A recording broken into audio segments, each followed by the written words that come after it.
নমস্কার বন্ধুরা, আমার পূর্ণিমার টুকিটাকি চ্যানেলে আমার সকল বন্ধুদের সবাইকে স্বাগত জানাই।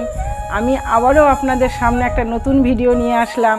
সেটা হলো একটা অসাধারণ ডিমের রেসিপি। তা বন্ধুরা, বাঙালিরা আমরা ডিমের কারি বা ডিমের ঝোল ভাত খেতে ভালোবাসি। তা আমি আজকের যে ডিমের রেসিপিটা করতে চলেছি সেটা একটু অন্যরকম। আপনারা পুরো ভিডিওটা স্কিপ না করে দেখতে থাকুন। সহজ পদ্ধতিতে একটা ডিমের রেসিপি নিয়ে এসেছি। তাহলে বন্ধুরা চলুন রান্নার পর্বে চলে যাই। কি সেই সহজ পদ্ধতিতে করছি এখানে দেখুন। আমি এখানে দুটো পেঁয়াজ সরু সরু করে একদম জিরি করে কেটে নিয়েছি। আর এখানে আমি 6টা ডিম নিয়ে নিয়েছি, একটা টমেটো নিয়ে নিয়েছি, আদা 1 ইঞ্চি নিয়েছি, আর 4টে কাঁচা লঙ্কা নিয়েছি। আমি এখানে উনুন ধরিয়ে নিয়েছি। এই আমার উপকরণ লাগবে। আরও আস্তে আস্তে দেখতে থাকুন কি কি উপকরণ আমি দিই। আমি উনুন ধরিয়ে দিয়েছি, একটা ফ্রাই প্যান বসিয়ে দিয়েছি। ফ্রাই প্যান গরম হয়ে গেছে। এবারে আমি কিন্তু পুরোটাই সরষের তেলে রান্না করব। তেল দিয়ে দিলাম, তেলটা গরম হয়ে গেছে। এবারে আমি এই পেঁয়াজগুলো আমি দিয়ে দিচ্ছি তেলের ওপর। এখানে পেঁয়াজটা একটু বেশি লাগে, আমি দুটো মিডিয়াম সাইজের কিন্তু পেঁয়াজ নিয়েছি। বন্ধুরা, বাড়িতে ধরুন কোনো আত্মীয় এসছে বা কোনো গেস্ট এসছে, আপনি তাড়াতাড়ি করে কিছু করতে চাইছেন, আপনি সঙ্গে সঙ্গে কিন্তু এই রেসিপিটা আপনি সঙ্গে সঙ্গে করতে পারেন। খুব চটজলদি হয়েও যায়, আর কোনো ঝামেলা নেই। ঘরে থাকা উপকরণ, আমাদের সবার বাড়িতে কিন্তু ডিমটা কিন্তু অ্যাভেলেবেল থাকে, পেঁয়াজও অ্যাভেলেবেল থাকে। তাহলে বন্ধুরা কোনো অসুবিধা নেই। আপনারা বাড়িতে কোনো রকম গেস্ট আসলে বা আপনার বাড়িতে আপনি কোথাও থেকে এসছেন, খুব চটজলদি আপনার কিছু রান্না করার প্রয়োজন, তখন আপনি কিন্তু এই রেসিপিটা করে নিতে পারেন। এবারে আমি পেঁয়াজে লবণ দিয়ে দিচ্ছি, তাহলে পেঁয়াজটা আমার তাড়াতাড়ি কিন্তু নরম হয়ে যাবে। একটু ঢাকা দিয়ে দিই।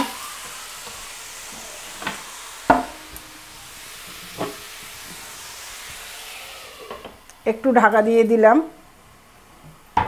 এবারে আমি বন্ধু এই টমেটো, একটা আদা আর কাঁচা লঙ্কা পেস্ট করে নিয়ে আসছি। বন্ধুরা এই দেখুন, আমি এই টমেটো, কাঁচা লঙ্কা আর আদা এটা আমি পেস্ট করে নিয়ে এসেছি। এবারে ঢাকনাটা খুলে দেখব পেঁয়াজগুলো নরম হয়ে গেছে দেখুন বন্ধুরা, এবং বাদামি একটা কালারও এসে গেছে। পেঁয়াজটা বাদামি কালার মতো করেই ভাজতে হবে, আর একটু তাতে নরমও হয়ে যাবে। এবারে আমি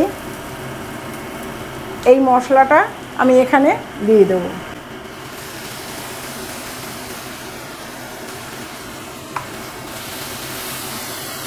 মশলাতে কাঁচা লঙ্কা আদা পেস্টের মশলাতে বেশ জল জল ভাব আছে। আমি এইখানে আর মশলাগুলো আমি অ্যাড করে দিচ্ছি। 1/2 চামচ পরিমাণে হলুদের গুঁড়ো, 1/2 চামচ পরিমাণে ধনের গুঁড়ো, 1/2 চামচ পরিমাণে জিরের গুঁড়ো। এবারে আমি মশলাটা কিন্তু ভালো করে কষিয়ে নেব পেঁয়াজের সাথে। আমার আলাদা করে কোনো জল দেওয়ার দরকার নেই। মশলার সাথে যে জলটা রয়েছে তার সাথে অন্য মশলাগুলো কিন্তু ভালোভাবেই মিশে গিয়ে কষানো যাবে।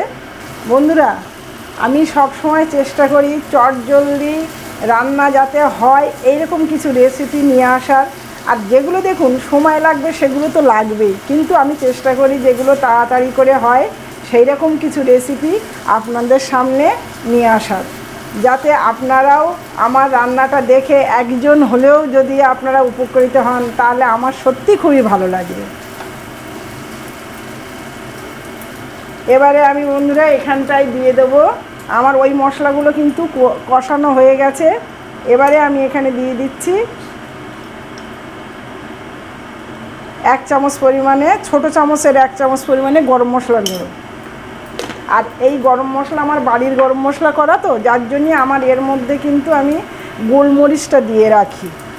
গোলমরিচ দিয়ে আমার কিন্তু গুঁড়োটা করা, ওই জন্য আমি আলাদা করে আর কিন্তু গোলমরিচের গুঁড়োটা দিলাম না। তাহলে কি হবে, ঝালটা খুব অতিরিক্ত হয়ে যাবে।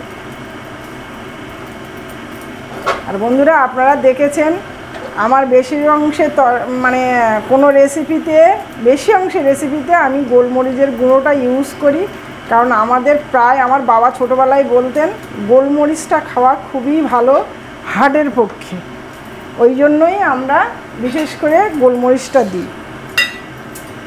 এবারে বন্ধুরা মিক্সিতে আমি জলটা দিয়ে ধুয়ে নেব, নিয়ে সেই জলটাই আমি এখানে ইউজ করছি। দেখুন মশলা থেকে তেল ছাড়া শুরু হয়ে গেছে। এবারে আমি দিয়ে দিচ্ছি জল।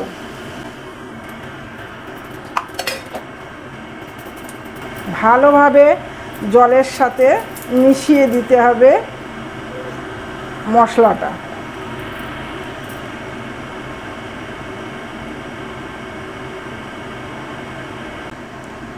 জলটা দিয়ে বন্ধুরা 2 মিনিট ঢাকনাটা দিয়ে ঢেকে রাখবেন, কারণ ফুটে ওঠা পর্যন্ত একটু অপেক্ষা করতে হবে। ফুটে উঠে গেছে, এবার যেই ফুটে উঠবে বন্ধুরা, তারপরে একে একে ডিম আপনি যে কটা দিতে চান সেই কটা আপনি ফাটিয়ে আস্তে আস্তে আপনি দিয়ে দেবেন। এরকম করে মানে কোনো রকম নয়, এরকম আস্তে করে বসিয়ে দেবেন।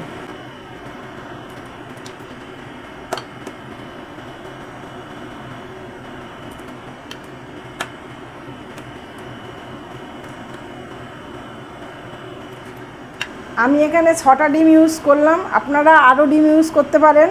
আমার যে কটা প্রয়োজন আমি সে কটা নিয়েছি। এবারে আমি আঁচটাকে মিডিয়াম আঁচে দিয়ে দেবো। আস্তে আস্তে ফুটবে, খুব জোরে জোরে কিন্তু ফুটবে না, আস্তে আস্তে ফুটবে। আর এই সময় আবার ঢাকা দিয়ে দিতে হবে। তো বন্ধুরা চলুন ঢাকাটা খুলে দিই, খুলে দেখে নেব যে কেমন হয়েছে।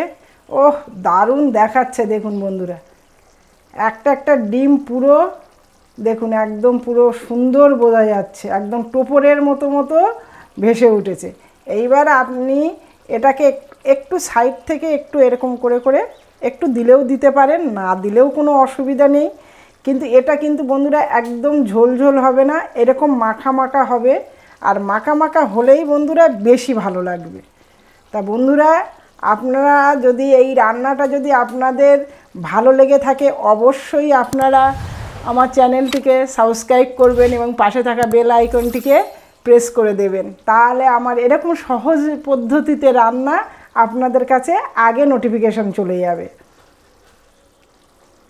দেখুন কত সুন্দর দেখাচ্ছে, আর কত কম সময় লাগলো বন্ধুরা, খুব তাড়াতাড়ি হয়ে গেছে, একদম মানে সময় নেয়নি।